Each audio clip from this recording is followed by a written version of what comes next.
ភាសាខ្មែរទំព័រទី1ខ្មែរ page 1 មេរៀនទី1អ្នកមានគុណ lesson 1 parent បំណិនការប្រើវចនានុក្រម skill dictionary usage អូខេអញ្ចឹងកូនបានមើលចំណងជើងមេរៀនរបស់យើងរួចហើយអញ្ចឹងអ្នកគ្រូសូមឲ្យកូនបើកសៀវភៅពុម្ពទាំងអស់គ្នាចាគឺជាសៀវភៅពុម្ពភាសាខ្មែរថ្នាក់ទី6ណាគឺនៅទំព័រទី1មេរៀនទី1អញ្ចឹងកូនមើលអ្នកគ្រូសូមបញ្យល់ពីចំណងជើងមេរៀនយើងមេរៀនទី1របស់យើងហ្នឹងគឺគេនិយាយអំពីអ្នកមានគុណអញ្ចឹងកូនដឹងអត់ថាអ្នកមានគុណហ្នឹងគឺមានន័យដូចម្ដេចហើយគាត់ហ្នឹងគឺជាអ្នកណាគេអញ្ចឹងកូនសង្កេតមើលមករូបភាព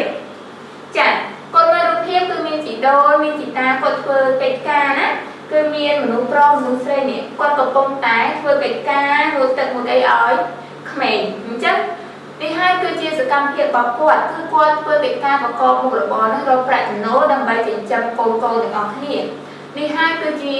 អ្នកមានគុណរបស់យើងចាឥឡូវកូនមើលមេរៀនរបស់យើងនៅខាងក្រោមរូបភាពកូនមើលអានតោះមកអានជាមួយអ្នកគ្រូទាំងអស់គ្នាអ្នកមានគុណគឺជាអ្នកដែលបានធ្វើអំពើល្អគ្រប់បែបយ៉ាងដូចជាចិញ្ចឹមបីបាច់ថែទាំទូមានត្រៀមប្រដៅបង្ហាត់បង្រៀននិងឧបត្ថម្ភគាំទ្រដល់យើងចាអញ្ចឹងអ្នកមានគុណហ្នឹងគឺមិនមែនឲ្យតែគាត់ចិញ្ចឹមបីបាច់ថែរក្សាយើងគឺជាអ្នកមានគុណតែម្នាក់គាត់ទេទោះបីជាគាត់ឧបត្ថម្ភឬក៏គាត់បានជួយបានអីហ្នឹងក៏ជាអ្នកមានគុណរបស់យើងដែរចាអញ្ចឹងយើងចង់ដឹងថាអ្នកមានគុណរបស់យើងហ្នឹងគឺជាអ្នកណាខ្លះ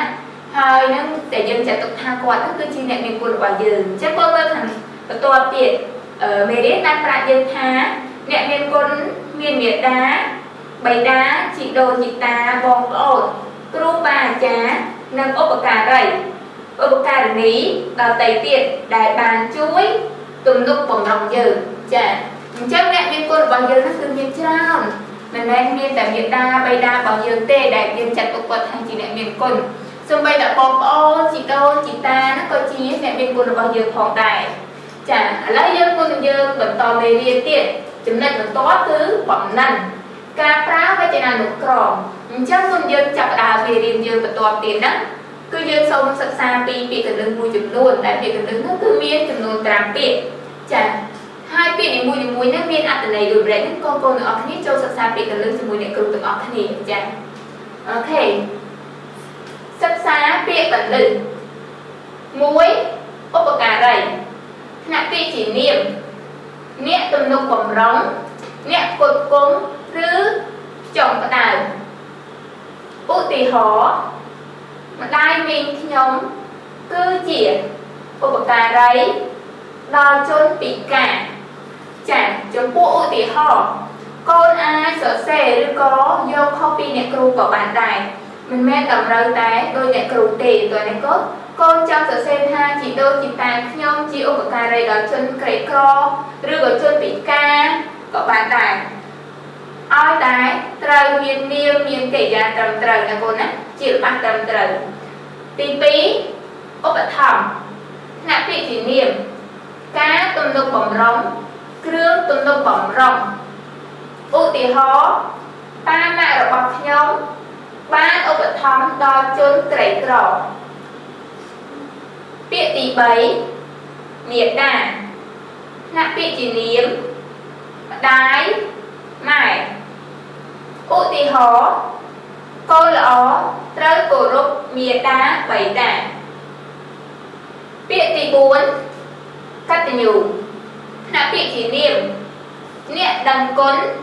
អ្នកដែលមិនរមើលគុណឧទាហរណ៍ធីតាគឺជាកូនកតញ្ញូពាក្យទី5បីបាច់ថ្នាក់ពាក្យជាកិរិយាថែរក្សាដោយយកចិត្តទុកដាក់ឧទាហរណ៍ប៉ាម៉ាក់គឺជាអ្នកចិញ្ចឹមបីបាច់កូនចាអញ្ចឹងកូនទាំងអស់គ្នាបានសិក្សាពាក្យកណ្ដឹងជាមួយអ្នកគ្រូរួចហើយកុំភ្លេចទន្ទេញនឹងមើលពាក្យកណ្ដឹងហ្នឹងសារឡើងវិញផងណាកូនណាចំពោះពាក្យនីមួយៗហ្នឹងគឺមានអត្ថន័យខុសៗគ្នា chắc rồi bị sắc xa bị từ từ hụt hơi chắc cô ở kia cô tăng nơi tổng bộ tí pi này sẽ phơi phóng thì sạc này bằng nhớ dân cho thêm xa mê đến bằng dân tại cả đo chả chúng ta tí pi nó cứ bấm nành cá pra bây giờ là nụ crom chả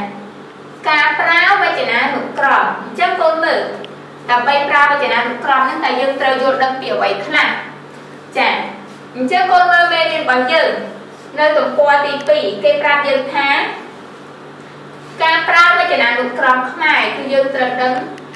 ปีสระหยาดบาวีดาใบมีจุดด้วยใบพลาดเอายืนจุดผู้ใบจะนานลูกกรองนี่จังมีสระสำคัญน่ะคือช่วยยืนเอายืนดังปีในระบบปี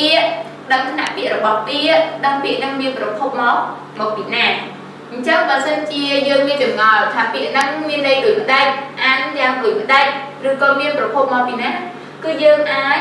ใช่ชิวหรือก็มือในขนมใบจะนานลูกกรอง